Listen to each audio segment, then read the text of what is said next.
Okay, so everyone, welcome to today's webinar. Given the COVID-19 outbreak and the way everyone's been kept away from public events, we waited till the last minute and before canceling the live event that would have been in Red Deer, although we're going to be able to still be able to get some content out to you guys this Saturday. So this is part of our Riches from Real Estate and our Get Rich in Canada presentation. And so we're going to get right into it. And so most people are not really prepared for the future. And for this, we're talking about retirement. Only 1 in 3 Canadians have nothing saved for retirement. That means that there are people who are ready to retire right now and they have absolutely zero money. 76% of baby boomers aren't confident that they've saved enough for their retirement. The number of seniors declaring bankruptcy has grown to 7% in Canada. And nearly 1/3 of homeowners are of retiring age, but they still have mortgage debt. So that's people who are retiring and they still have to make payments on their house. 60% of retirees don't budget for entertainment and activities. And I don't know about you, but that's not, I plan on having a little bit of fun and doing some traveling and, when I'm retired. And so other people are not putting that in their budget. And so they're going to quit their jobs and they're not going to have much to do. And is not kind of the reason for working hard during your working years, is so that you can enjoy your retirement. As well as people are living longer and longer, which longer and longer lives. We have better health care, better health systems. And as a result of that, that means that retirement savings need to last longer. So today's retiree does need a lot more financial resources to retire. And that's going to require a more sophisticated way of building assets, which is much different than old pension plans of the industrial age. It's clear that a lot of those pension plans don't grow very quickly. They're susceptible to still being able to lose money when there are big market corrections and crashes. A lot of the financial industry just in the last week or two has having very dismal outlooks.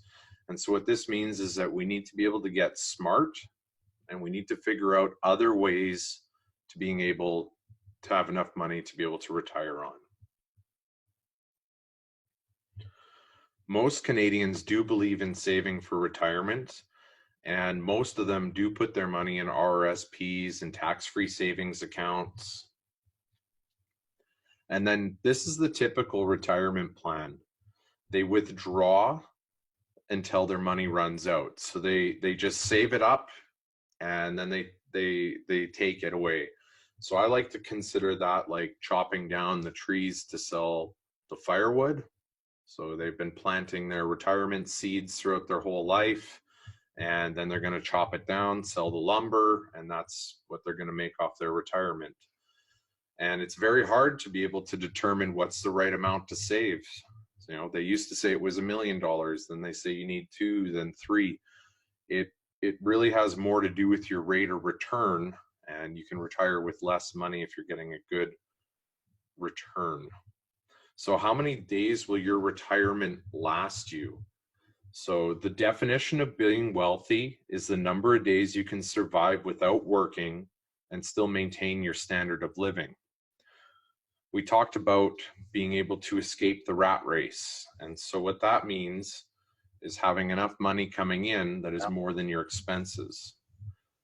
I thought that I would also highlight this one strategy. This was a story that was going around January, February. And this gentleman here in front of the Holiday Inn, he figured that in the United States, he could rent a room in the Holiday Inn instead of living in a senior care facility. And his senior care facility was about $177 a day for care and 3 meals. When he went to the Holiday Inn instead for his retirement plan, he was able to stay there for $58 a day. Included a continental breakfast, workout room, swimming pool, and not only that, he did have to, buy his dinner, buy another meal on top of that, which wasn't provided. But he said that the service from the staff, they treat you like a customer rather than a client. And so this is what some people are turning to do in order to be able to retire and to be able to make their retirement last long enough.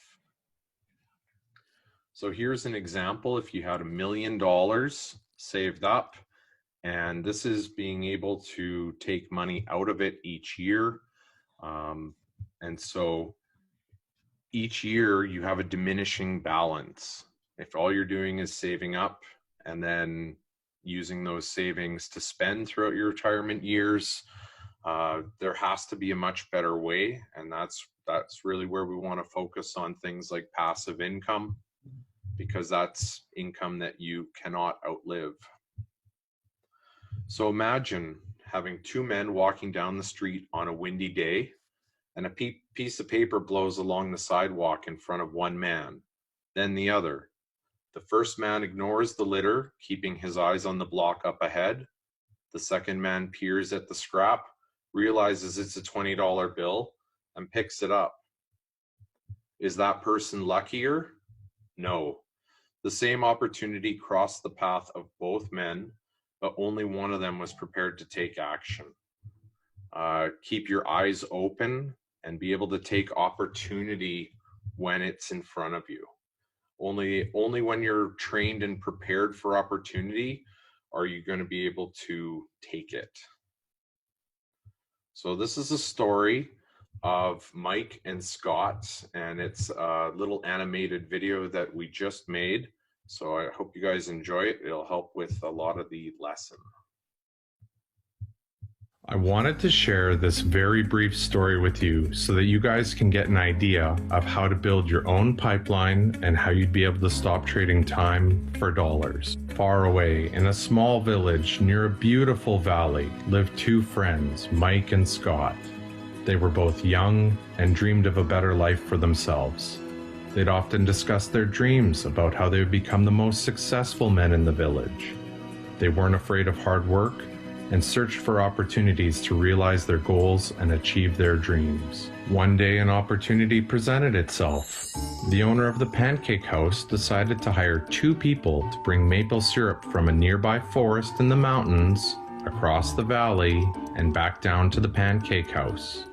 They were to be paid based on the amount of maple syrup delivered to the pancake house. Mike and Scott enthusiastically got to work every day from morning till evening. They carried buckets to and from the forest. They worked hard carrying syrup to the pancake house. In the evening, they'd return home with their day's wages. Scott was satisfied with his work and the money he earned. He was sure that with this work he could achieve his dreams. Scott thought that to increase his wages, he could use bigger buckets to bring more syrup each trip.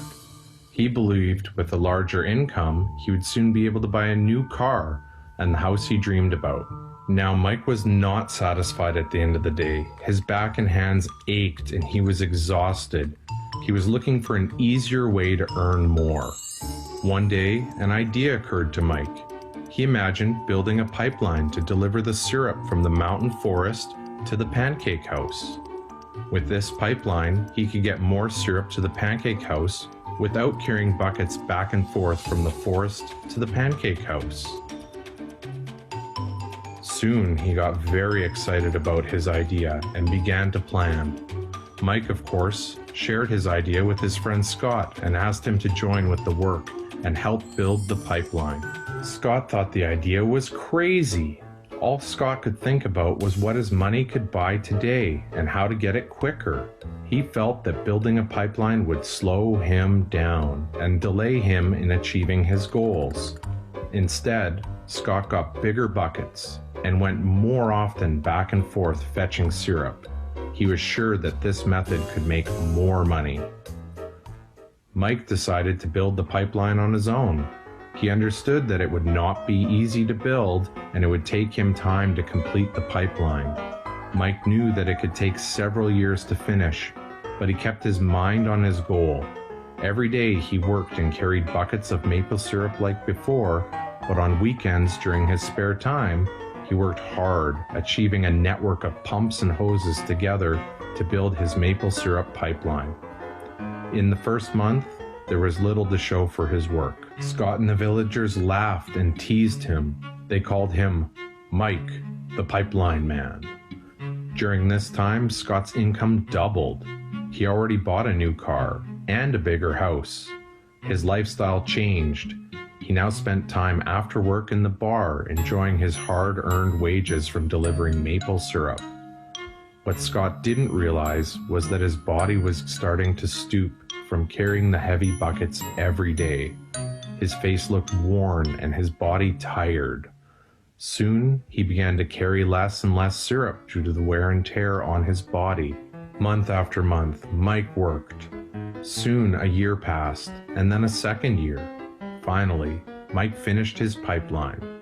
Now he used his pipeline to deliver maple syrup to the pancake house instead of carrying buckets. Mike was now earning more money than ever before. The syrup continued flowing to the pancake house while Mike wasn't working. It even flowed while he slept and ate. Mike was happy and proud of his insight, persistence, and hard work. Now his income flowed as long as the syrup flowed through his pipeline. The story of Scott and Mike is a reflection of life. Their jobs symbolize what most people do to earn money.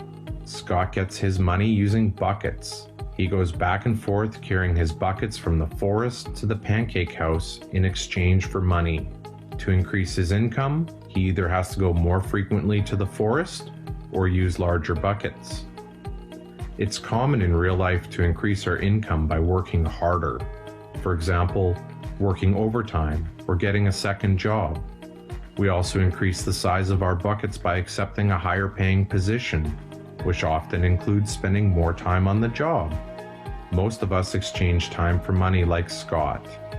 We know that every person has only 24 hours in the day, and it's not possible to use all our time to work. Okay, the most difficult time comes when we can no longer exchange time for money due to age, health, or other reasons. Then our income stops. Now let's review what Mike did. Very wisely, Mike did not exchange all of his time for a limited income, but he used some of his time to build a pipeline. He knew that the pipeline would bring ongoing income as long as the syrup flowed, and ongoing income that multiplied the time he worked each day. Mike knew that someday, maybe because of age or health, he would no longer be able to exchange his available time for money. Mike knew that if he could make the idea of a pipeline work, then he only had to do the hard work of building the pipeline once. After the pipeline was completed, Mike was able to monitor and maintain the flow of syrup to ensure that his income would continue. Mike has shown us that to earn an income, we don't always have to directly exchange time for money. There really are better ways. How about you? Are you still like Scott, who directly exchanges time for money? Or do you want to be like Mike, building and maintaining a pipeline for ongoing income? We can use the exact same concepts that Mike did when building the pipeline that delivered maple syrup, but we're able to do so using real estate.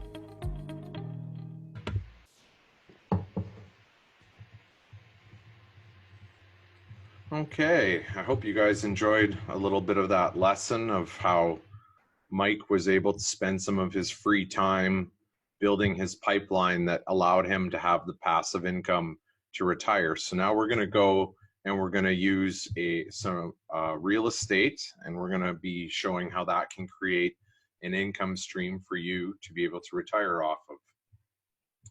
Now, quick disclaimer, this is not intended as legal, financial, or professional advice for your personal financial situation. Information presented is believed to be factual and current.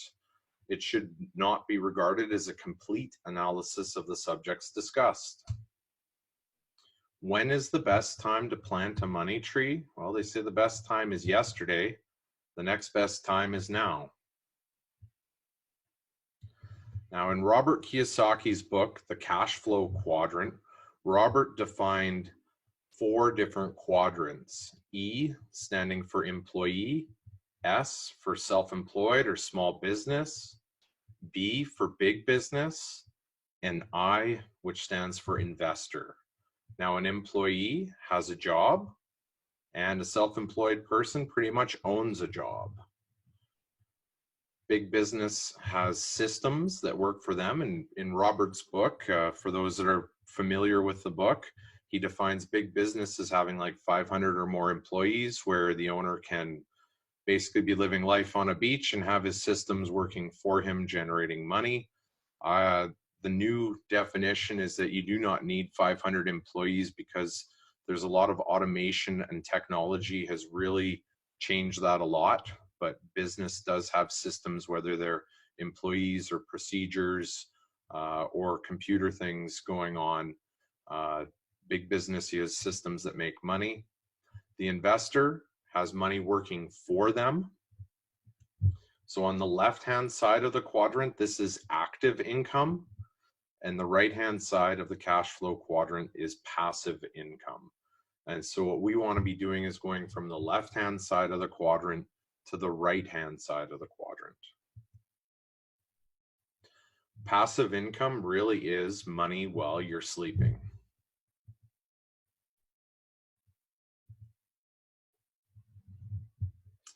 People from across the world seek passive income because it helps offset some of their typical expenses. If a person earned $500 per month of passive income, then they might use it to pay for some of their groceries or their phone bills. Some people even reach a point known as financial freedom or financial intelligence. This is a state when your passive income is high enough to live on. At that point, you could quit your job, pursue the business idea that you always wanted, or sit back and work a little bit less. In essence, you can have the economic freedom to do more of what you please when you have passive income in your life. Robert Kiyosaki says the problem with the world is there's not enough problem solvers. When you solve problems, you become rich. So just like in our video with Mike and Scott, the maple syrup farmer believes in creating a system that'll make work easier. They understand that it can take several years before the system is built. And these are the 2 different ways that people do harvest maple syrup. They either have these vacuum lines that go through the forest and have a pump that sucks all the maple syrup up, or they still do it the traditional way where they have a bucket and it fills up with syrup and they harvest it. So the maple syrup farmer knows that it can take several years before a system is built. And then they're going to continue harvesting the syrup that's produced from the maple trees. And the maple syrup farmer does not cut down the maple tree to sell the lumber. This is a big difference between the old way of thinking and the new way of thinking. So now we're going to define a bit of a problem that's going on. And in order to define the problem, we need to talk a little bit about the old mortgage rules and how they've changed over the last decade and more. So before 2008, we used to be able to have 100% financing, and you used to be able to do that with 0 money down. You used to be able to take as long as 40 years to be able to amortize a property. You could also get cashback mortgages. That's where the bank is paying you to buy a house. And there was no limits on how many mortgages you had, as long as you had strong credit. So following 2008, there were more changes. They got rid of the 100% financing. They changed it from 40 years to 35 years for how long they'll allow you to pay off a house. And they started actually introducing minimum credit scores at that time. As people know, there were a lot of ninja mortgages, especially in the United States. That means no income, no job. And then in 2011, they went from 35 years to 30 years to pay for a mortgage. So every time that you have less time to pay for a mortgage, or any person who's taking less time to pay for a mortgage, the monthly payments for the same house go up. It went from 30 years to 25 years, as if you're putting less than 20% down, as well as it got a lot tougher for self-employed borrowers. I know Danella has been through a lot of that, and seen a lot of that throughout all of these years. More changes in 2016. Minimum down payments on homes over $500,000 changed, so you needed 10% for every dollar over $500,000. So you could still get away with 5% down for the first 500,000. Then you need 10% down for every amount after that. That also means people need to save up more in order to buy a house. Also, stress tests started to get introduced as well, and that was first on high ratio mortgages, and after that they made it apply to every single mortgage. It does not matter what you're putting down, you must pass the stress test. And guess what? People still dream of owning a house, even though it has become tougher and tougher and tougher.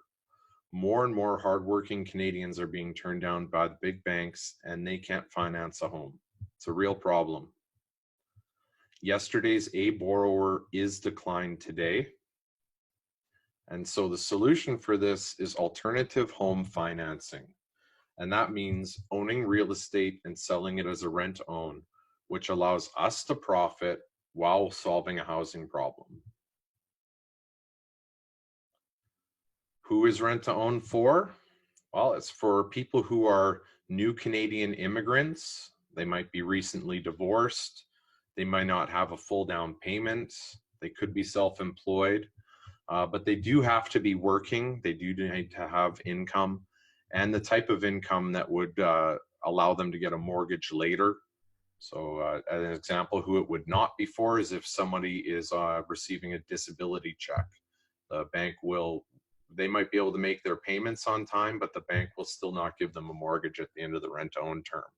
But there is a good number of people who we can help.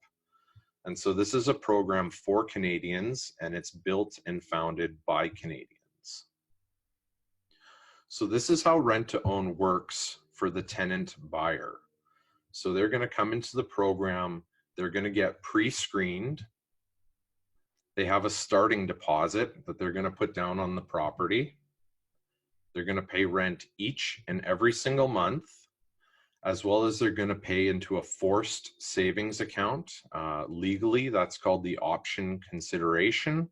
But what that means is that a little bit of money is being saved every single month, and over the course of the next 3 to 4 years, their savings is going to get added up to their original starting amount, and it's going to equal their down payment, and it's going to become the end of the program, and they're going to own the house. And what's nice is that if they are a family and they have kids, their kids can become friends with the same kids in the neighborhood, go to the same schools, and when they close and own the house, nothing changes in family life. They keep living in the house, and they get to be part of the community a little bit sooner, and they don't have to move again.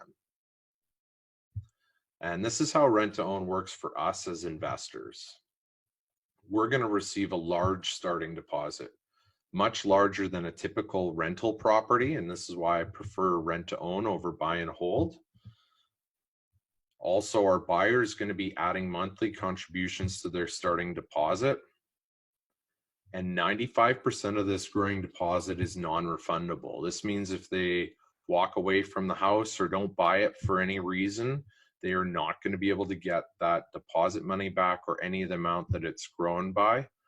Very little of it is refundable, and that would either add us more cash flow to our deal, and it could be additional profits as well in a failed rent to own. So each month that we're going to be receiving rents, it's going to be paying down the mortgage on the property. So that's happening in the background. And when the tenant buyer does buy the property, we're going to get the difference between what's owing on the property and the final sale price. That's when the majority of the profits are when these houses are sold and the tenant buyer is buying. There's many benefits to a rent to own, and it can be phenomenal cash flow. There's also no tenant and toilet headaches. It really is passive. Risks are controlled with a large starting deposit and proper screening methods. And we don't have maintenance costs in a rent to own home because our tenant buyer is going to be signing a maintenance agreement with us. So they have to fix anything that would happen as if they owned the home from the very start. As well as there can be a quick turnaround because this is only 3 to 4 years long, and there is a defined exit strategy. And these types of rent-to-owns are eligible to be invested in with an RRSP, LIRA, RESP, and TFSA accounts. This is called the investor food chain, and I'm just going to let Christina into the room really quick. Welcome back, Christina. We're going to get into the investor food chain right now. So here at the top of the food chain, we have a capitalist, and that would be somebody like me who can see opportunities and who does the work and creates the systems. Below the capitalist is an investor, and they like to do private investments, and they work with the capitalist, and they also see the capitalist's vision. Below that, we find public offerings. That could be initial public offerings. That's when a company goes from being private to public, and their stocks go on the stock market. There's also could be preferred shares as well as public stocks. They can be highly volatile as well with stocks, as we've seen just recently in the market, as well as when it's very hard to get offered an IPO. Most people are not getting calls from their bankers before a company goes public. Those opportunities are typically reserved for rich and wealthy clients, so they're not always accessible to everyday people like you and me. Below public offerings, we have mutual funds, which is really just a collection of stocks. There are more mutual funds in Canada than there are individual stocks. They are very high fees. A mutual fund can own a mutual fund. There is no control, and you do not have the ability to just call the fund manager and ask them what's going on. So you're a bit removed from any of the decision making. At the very bottom of the investor food chain is GICs and savings. These are typically done with banks, and they're considered very safe. However, they can be eroded by inflation. So what that means is the cost of goods goes up every year, and they're, depending who you're consulting with, the inflation rate could either be around 3%, but it could be much higher when we put cost of housing and other things like that in it. And if you're only earning about 1 or 2% with the bank, then that is why Robert Kiyosaki calls savers losers, because they're losing buying power from their money most days.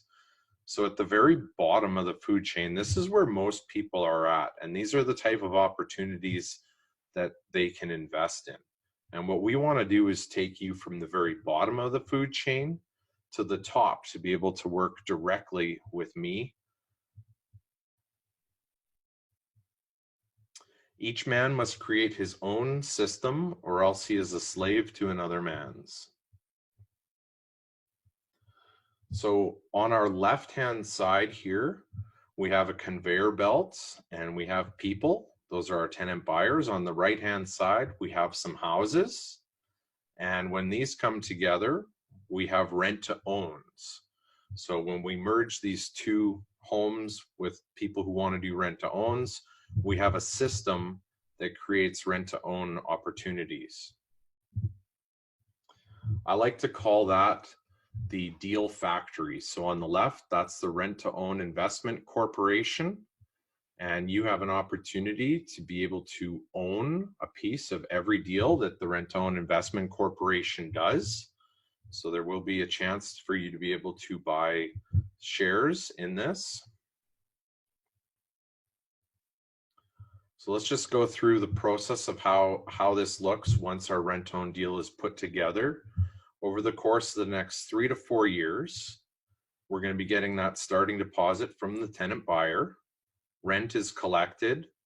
Our mortgage is getting paid down. Their deposit is being saved up. We do quarterly checkups with our rent-to-own buyers just to make sure that their credit is monitored, and if anything happens a little bit along the way, we can correct and make sure that they are a strong borrower at the end of the rent-to-own deal. And throughout that process, they're going to be able to get a mortgage, and they buy the house. The house is sold. And that's when the Rent-to-Own Investment Corporation is going to be able to make the majority of its profits, is when the house is sold. So you get to own the system, and what that means is it's a piece of every single deal. So for example, $1,000 would get you one Series 1 share, that's $900. And then the other $100 buys you a Series 2 share. And we're going to be able to go through the differences between these two shares right away. And there is a minimum investment of $5,000 for this. However, at the very end of the presentation, there is a way to get involved with $500. So we'll be covering that at the very end. And this is optional, but you can use your RRSP, your TFSA, a LIRA, which could be an old pension from a place you used to work, or a registered education savings plan. So I've been doing rent-to-owns for over a decade. And in my experience, over the course of 3 to 4 years, as one rent-to-own deal finishes, there's usually, when that deal pays out, there's enough money to go and do 2 rent-to-own deals afterwards. So it's very good for being able to double money. And so what we want to do is take one side of that when the first payouts happen from coming through the Rent-to-Own Investment Corporation deal factory. When the first money comes through, we want to turn around and be able to return your capital to you. So that means that we're going to buy back your Series 1 share for the same price you paid. Now, keep in mind, you're going to still own the Series 2 share, and that's going to go back into the system to create more rent-to-own deals. The Series 2 shares are going to be paying out dividends. So this is a quick timeline on it. Around between year 3 and year 4, the first deals are going to be finishing, and RTOIC is going to go buy back your share certificate. At that point in time, you're going to start receiving dividend payouts from all the deals that are coming through the factory. That is, the dividend payouts are going to really earn you a very supercharged return on your money. So I will get into the type of dividends you'll receive. So after 4 years, 90% of your capital is returned. You're still going to own a piece of the system with your Series 2 share and receive those dividends passively. So here are the supercharged returns. So here's an example. If you were to buy $10,000 of RTOIC, $9,000 is going to get 10 Series 1 shares. The $1,000 that's left over is going to buy 10 Series 2 shares. After year 4, we're going to start to buy back the Series 1 preferred shares, which means we're going to be returning to you $9,000. Now, your 10 preferred Series 2 shares are going to start paying dividends from every house that's coming through the system. And you're going to continue receiving dividends, which is a true passive income. So these are projected annual dividends. So year 4, we're looking at being able to pay out $150, which is a 15% return on the $1,000 that's still in the deal. Year 5, that increases and it goes up to about $300 per year. Year 6, it maintains again at 30%. Year 7, it increases. And part of this is because the company is paying back people who are going to be getting in year 2 and year 3. And so as the company buys back the Series 1 shares, there's more money in the system to be able to pay as dividends once people start getting their money out. And it continues onward. So we do have an acquisition plan, and we're going to have approximately 120 homes going through the system at all times. What that breaks down to is 40 new additions per year, and it means 40 closings per year. And the closings are when we get paid, and this is going to keep ongoing again and again and again. 40 rent-own deals in a year is a very achievable plan. Myself, back in 2016, with the help of a secretary, were able to do 93 deals that year, just pretty much the two of us. So we have a little bigger team, and we know that 40 is totally achievable. Now, what to do with your capital once you start getting paid out? So you could reinvest in another opportunity, plant another money tree, get another system going. It is your money. It is your choice of what you want to do with it. What to do with your dividend payouts? Well, you might reduce some of your expenses. You could pay for things when life happens. You may choose to work less. You could also reinvest those as well. But it is your money, so it's your choice what you wish to do with it.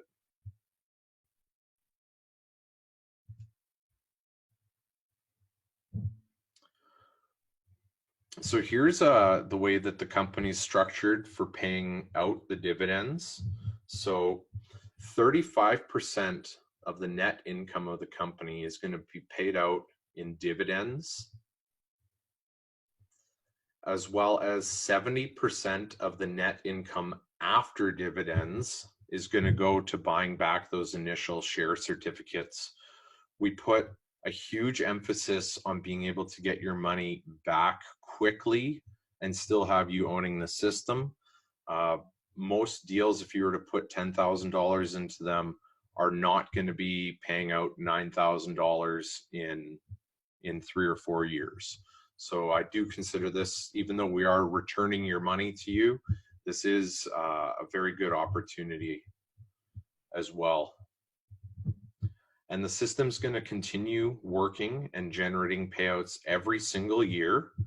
So as you own and you're receiving your dividend payments every year, houses are going to come through the system and you're going to get paid. The longer you own it, the more money is going to be generated.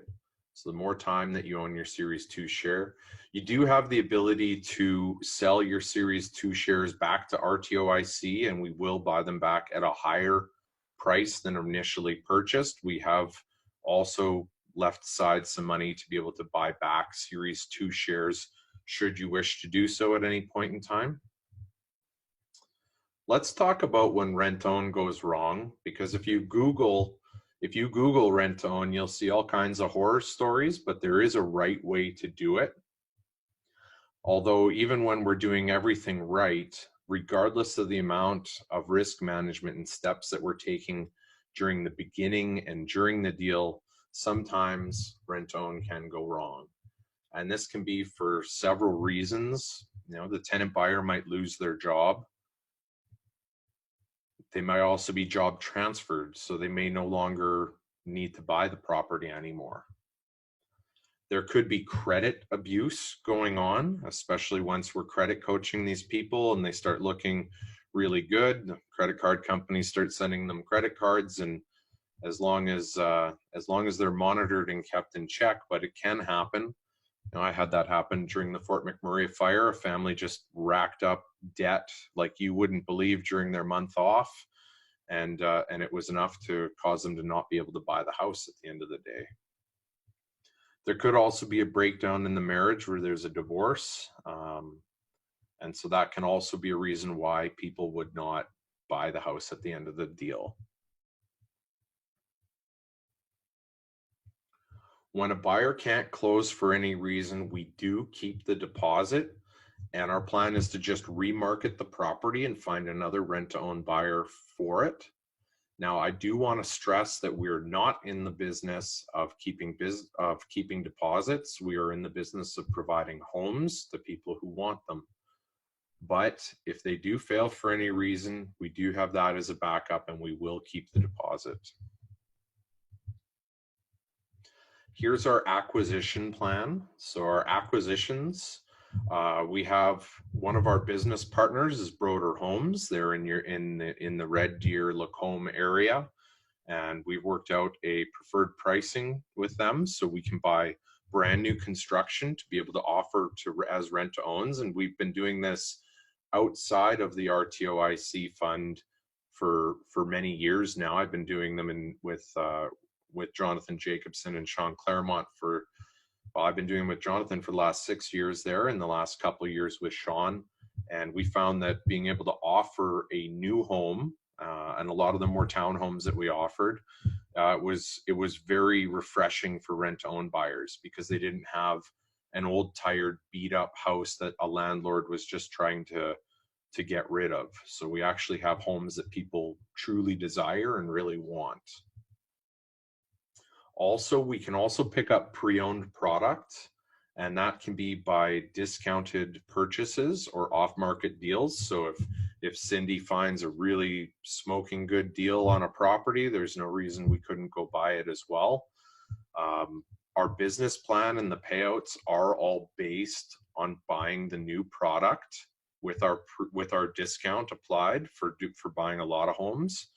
Although we could perform better by buying secondhand homes that are also in good condition. If we could get a home for 85% of its value, the fund will also do better and perform better, and dividends would increase if we're buying used homes at better deals as well. So our goal is to operate ethically and with the best of intentions. We want to have strong brand reputation, and we want to make sure that our tenant buyers are able to buy, and we will work with them to be able to help them to buy. If that means extending their rent-to-own agreement a little bit longer rather than having them default on it, we would sooner rather do that and have them get the home at the end of the day. So we want to be very ethical with how we're doing our rent-to-owns. We are also a Diamond member of the Canadian Association of Rent-to-Own Professionals. And in the past, I used to be a volunteer. That's a nonprofit organization, and they stand for the ethical practice of rent-to-own. I was president of that nonprofit for 2 years and a director for 4 years prior to that. So I believe it's a very good association. I think the people who are running it right now are doing a really excellent job, and I just decided 6 years of volunteer work was enough, but we are still members of the association. So this is the RTOIC team. We have Jonathan Jacobson. I know he's been to a number of CARIA events. He is the president of Broder Homes and Developments. He's done over $75 million in real estate deals, and he has a very special focus on alternative real estate finance. We also have Sean Claremont, who is the president, and he has previous management experience in a publicly traded company. He's a very active real estate investor. He's always putting deals on his Facebook. And he has very extensive experience in private mortgages and joint venture structures. Sean also has a master's in business and admin, and that has been very helpful for creating all the spreadsheets behind the scenes to make sure that our payouts are going to be good and that we can do what we want to do in future years. Everything's been planned out very nicely. And of course, you have myself. I'm Jon Simcoe, and I currently work with over 350 private lenders, including people with registered funds. Those are just people who I use in my deals and what I've built in my network over the years. I have over a decade of experience investing in rent-owned real estate. I'm just about at my 14 years of real estate experience in general. So I've been doing this for a while.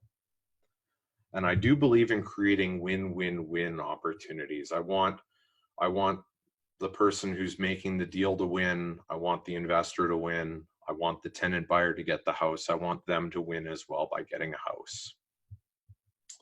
And as I said before, I am a former director and president of CareOp. We also have a financing partner for all of our purchases. So this is great because we don't need to personally qualify for any of these mortgages. RBC loved our business model because we're equity positive on every one of our acquisitions, as well as we're only buying something when we have a tenant buyer who's going to move into it. So we're not going to have vacancies unless they're not buying the home, but we will have the deposit to cover that. So RBC has basically said that they would give us unlimited mortgages at 65% loan to value at regular interest rates. So we have very good financing behind these, and so the money we're raising in the fund is to make up the rest of the down payment for these houses. Now, Olympia Trust is who is going to be looking after this. They're the trustee, and they are based in Calgary. They are licensed to conduct business across Canada. And Olympia Trust really looks after a lot of the self-administered registered plans. There's very little fees when dealing with Olympia Trust because it's self-administered. They also prepare all the statements, so you can go into Olympia Trust once you own shares in RTOIC. It'll show up on your Olympia Trust statement. When you receive dividend payouts, it's going to also show up on your Olympia Trust statement. You can do that online or receive paper in the mail. And so Olympia Trust is really good to work with, and I've been using them for over a decade as well. Now, where would you be able to find some money to be able to get involved? Well, you could transfer existing RSPs from anything that's not performing how you want it to, which is probably all of these. You know, the mutual funds and the stocks are not doing very good. And if you're in a GIC, you're not really growing a whole lot. You could make a new contribution to an RSP plan, and you would get a tax credit for making a new contribution. You could take advantage of tax-free returns, which is a really good option if you're also considering using cash for this opportunity. That way, all your dividend payouts are going to be tax-free when they start coming through. Also, if you had an old job or a place that you no longer work for, you may have a pension, or it could be a union that you used to belong to, maybe managing an old pension, and it may not be doing a whole lot. So you can also transfer that money to Olympia Trust to be able to get involved. Who should own a cash generating system? I think that you should, because you might not have a lot of time. It's going to work while you sleep. You're going to receive dividends passively. It takes all the decision making away, and it can also pay for things when life happens, and you don't ever need to see the house. Not during the time of purchase, not during the deal, and not during the sale. You never actually have to go see any of these houses. You would own the system. Now, passive income does give you the freedom of time. It reduces your stress and anxiety and fear of the future. Passive income also allows you to pursue doing things you love rather than what pays the bills. And it gives you the ability to live and work from anywhere. and it provides a platform for financial stability and growth. So just like the maple syrup farmer, it can take time for a pipeline to develop. The risk is spread out over multiple deals, and you get to actually own the system. So this is the really special moment right now, and you are the first people that we're presenting this to, period. And so there's a limited number of Class B shares. That's different than the Series 1 and Series 2 shares. A very limited number of Class B shares are available. And Olympia Trust came back to us when we gave them all of our documents and our project, and they said that what we needed was 150 Class B subscribers to be considered a publicly traded company, or to be considered a public company. And so we need 150 Class B subscribers first. We actually can't take any of the other funds until we have these 150 people. I would like you to be one of them. It is limited to $500 per person. There's no chance to do more of these, and you cannot do less. This is a cash only offering. We will not be taking anything through Olympia Trust in order to get this started. And this is limited to only 150 people. Once we have the 150 people, this will not be offered again. Now, what this also does is it gives you the first chance to be able to buy Series 1 and 2 shares with your Olympia Trust account. And that's before we make public presentations, because we have quite a plan to do some marketing and road shows and be able to raise the rest of the money to be able to do this. And so the first money that comes in, it's really important to be some of the first money into this, because you're going to start, first money in is first money paid out, and then you're going to start receiving your dividends sooner.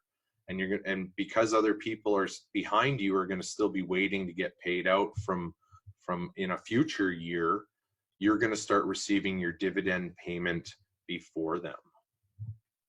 And so you'll be able to make more money by being some of the first person in on the deal. So there's a couple ways that you can get involved. One is to go to our website, investinrtoic.ca. There is a place where you can put your name and your email address and stuff like that. And then it would be myself or Sean that would be reaching out to you, most likely me, until I become too inundated. And then Sean will help out a bit with that. The other way to get involved is just be able to message me directly.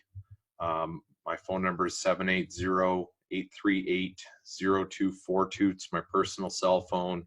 You just have to message me. It's very basic to be able to prepare the paperwork. We just need to know your address, your legal name. You can buy these common shares for somebody else as well. We just need to know their name and their address and their contact information to put on the paperwork.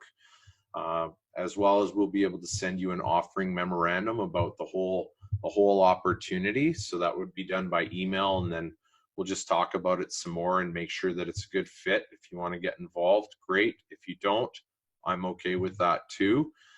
Make sure that this meets and will do for your investing goals.